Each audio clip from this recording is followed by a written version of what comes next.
Hi students, this is Dr. Diamond. I just wanted to drop in a quick video lecture to help supplement some of your written lecture material for week 1. I'm going to talk for about the next 5 minutes about the issue of ethics in human subjects research. The information that's presented to you in the written lecture is not inaccurate, but I feel it's a little incomplete, so I just wanted to clarify a couple of points for you.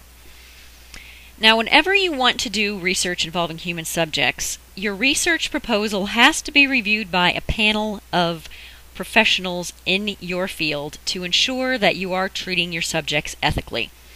These panels are usually called IRBs, Institutional Review Boards. They exist at most colleges and universities and at many research institutions. Their job is to review research proposals to ensure that people are abiding by the necessary ethical standards of human subjects research. Now, the lecture says that consent is a vital part of the ethics of human subjects research. I don't disagree with that statement, but I feel, again, it's a little incomplete. Now, sometimes there are occasions where you want to research natural human behavior in a natural setting. And if your research subjects know they're being watched, their behavior might change. There is a phenomenon called the Hawthorne effect, and this is a term that will come up again in your lectures as well as in your textbook. The Hawthorne effect is simply the tendency for human subjects to behave differently when they know they're being watched. Basically, if your goal is to try and capture natural, real human behavior, you can shoot yourself in the foot if you tell people, "I'm going to be observing you."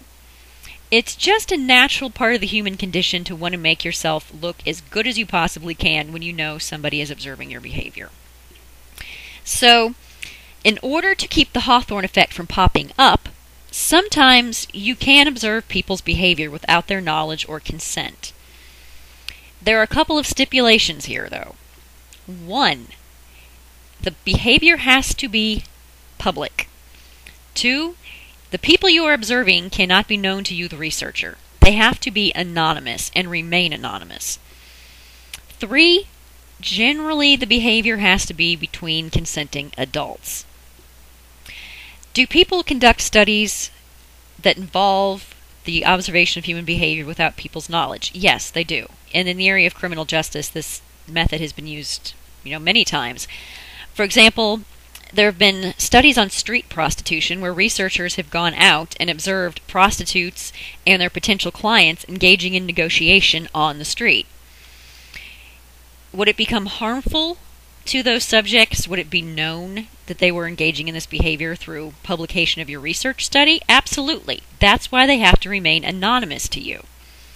So, as long as they are anonymous and they are adults, you can write up their behavior as part of your research study because you're not naming them by name. The other part of this equation is if your subjects could potentially be embarrassed or harmed by their own public behavior, then why are they engaging in that behavior? So, quick recap here. As long as the behavior is public, the subjects remain anonymous to you, and the people you are observing are consenting adults, then their behavior is fair game. There are certain environments where conducting a study without the knowledge of the people you're watching could be very, very tricky. Anything involving juveniles.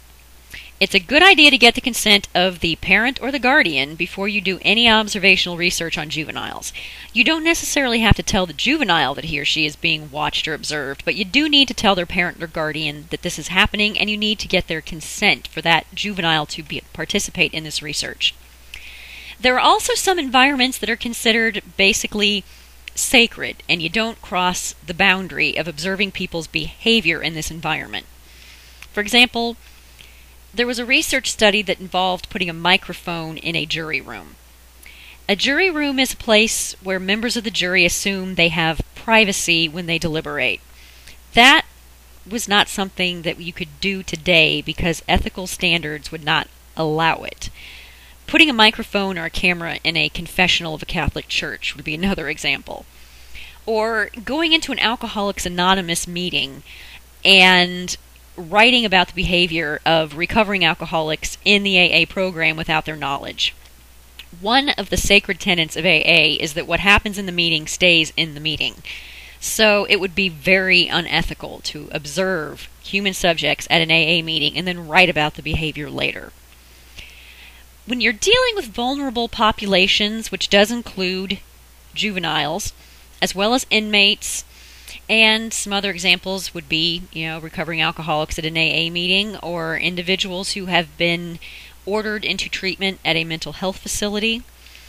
You really need to be careful when you're working with these kinds of populations. You want to make certain that they're not being coerced against their will or manipulated into participating in the research. You don't want juveniles being strong-armed into a study, and you don't want inmates being forced to participate in research by prison authorities. So you want to be very careful when dealing with certain populations who are vulnerable to manipulation or pressure. Now, if you want to do research on public behavior, another option you have is to tell people after you've observed them and get their permission to use that observation.